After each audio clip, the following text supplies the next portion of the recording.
All right, next up for the Vikings will be Josh Westfall at 174, I believe. Now, I believe William Emmerich will be coming out for Algonac, taking on Josh Westfall.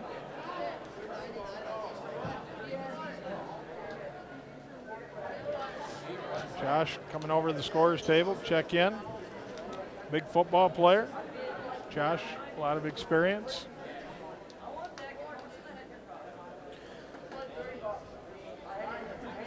Referees getting a little impatient. Would like the wrestlers to check in, but that's early in the season, still getting all the mechanics down, I'm sure. Definitely. It's a lot of this is later in the season. You start to become more experienced within the season, start to getting all the cobwebs out and get more warmed up, and stuff will start to move a lot more smoothly.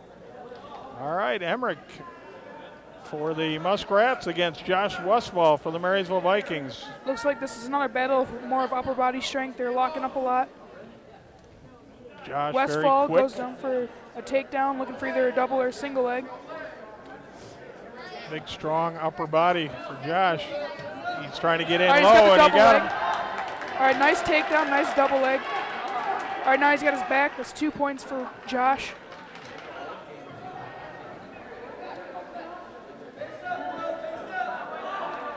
On the scoreboard, they've got Algonac is the home team and Marysville is the visitors, I believe. So 2 for Josh Westfall on that. All right, out of bounds, slowing down the momentum, but hopefully Josh can bring it back. Once again, 174. It's actually 18-6 in favor of the Muskrats after 3 matches, all ending in pins so far. Let's see if Josh can get us one back here. Nice takedown by Westfall. Good demonstration of his strength. Now he's keeping his back. Now he's trying to get his arm under there so he can hopefully spin him over to get him to his back.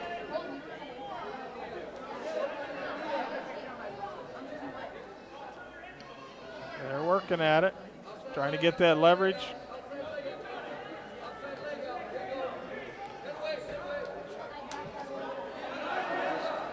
Instead of putting the forearm in the back of the shoulders, as we saw earlier in a couple of matches, Josh has it underneath. He's doing that probably so he can rotate him around for either a cradle, so he can crunch him up, so he has less time, less ability to move around. Now he's going to try to spin him so he curls up, and then he'll eventually go to his back because he has nowhere else to go. And right now it looks like he was going for a half Nelson. Now he's trying to push down hard. The Algonac wrestler is doing a good job. Emmerich is staying in a spread position, not allowing Josh to push him all the way to the mat. And that's the end of the first period.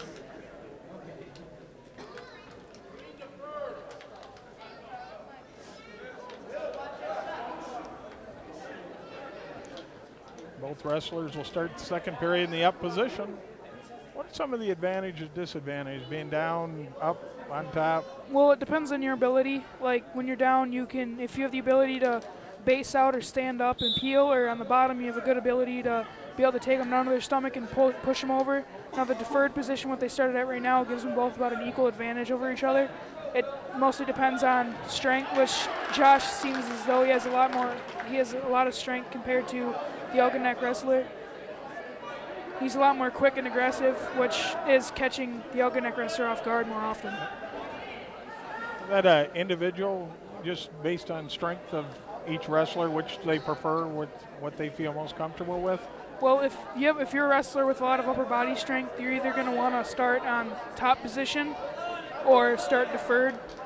So you can lock up on deferred, or on top position, you're able to take them down a lot faster. If you have more leg strength, you want to be on the bottom position so and, you can, and pull up then. Yeah, and you're able to spin out and roll over and take them to their back right away. Josh still leads 2-0, 1:12 in the second period. It looks like Josh taking the upper position. Like I said earlier, the more strength is better for him to be on top. He's able to get the man down. But I haven't seen a lot of leg work from the Algonac wrestler. It's kind of a mystery to me what could go down right now. Our referee, Phil Liebling, coming over to check the score, and he makes the adjustment. And Josh Westfall did have 5 points, 5-0.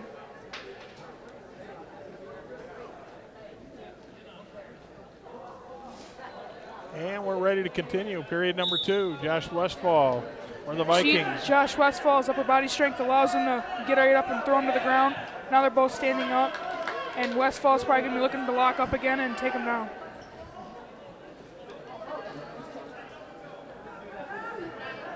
He's quick. He gets in tight very, very quickly on his opponent. It can be very intimidating for an opponent if you have a very. Oh, looks like he reversed it with a nice single leg takedown. Ah, there you go, Josh. Way to get out of it. Good job.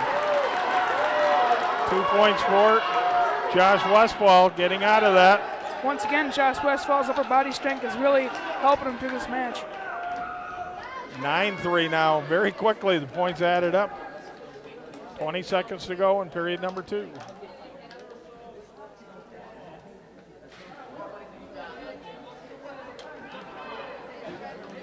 All right, starting to slow down a little bit again. At Endurance Factor, you get into the last 30 seconds of each of these periods.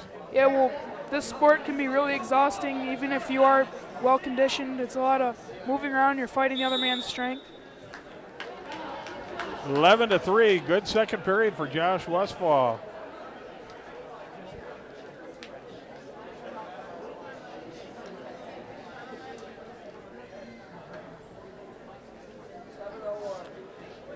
See, as you can see on the expression of both fighters, you can tell they're both getting tired, the heavy breathing, but good opportunity, especially early. The coaches are getting some time to talk with their wrestler and get the most out of the match. During the conditioning period that the coach had doing with these guys is, like, for the first few weeks they had them run up to 4 miles a day, lots of conditioning. They always kept moving. As you can see, like, between periods or the next man up to wrestle, they'll be always constantly moving, trying to keep their heart rate up.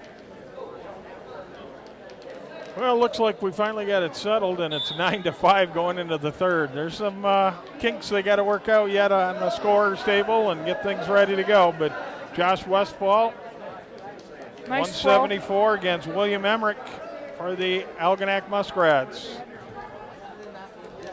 Still 18-6 in favor of Algonac after the first 3 matches. There he goes. All right, Westfall's going for, it looks like, a single leg. Okay, he's got him in a front-facing headlock.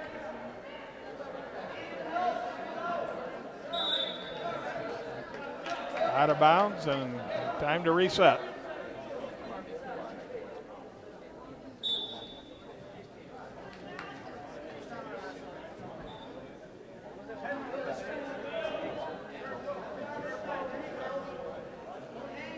One minute, 10 seconds to go in the third period.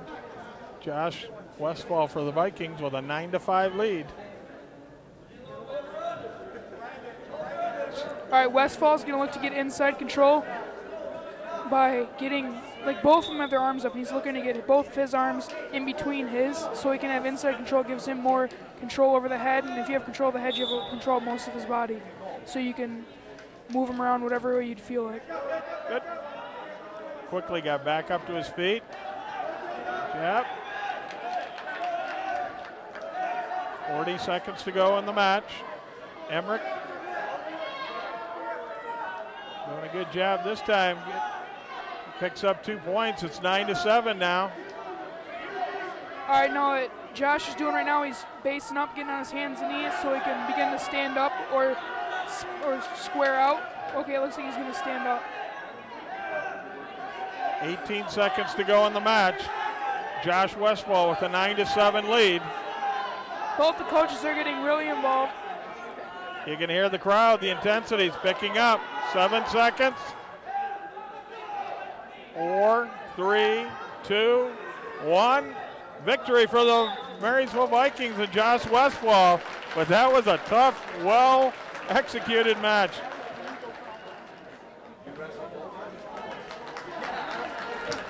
Good job to both wrestlers.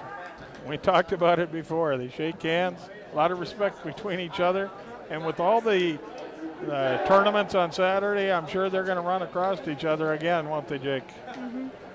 All right, it looks like up next is Tyler Verbecki for the Vikings.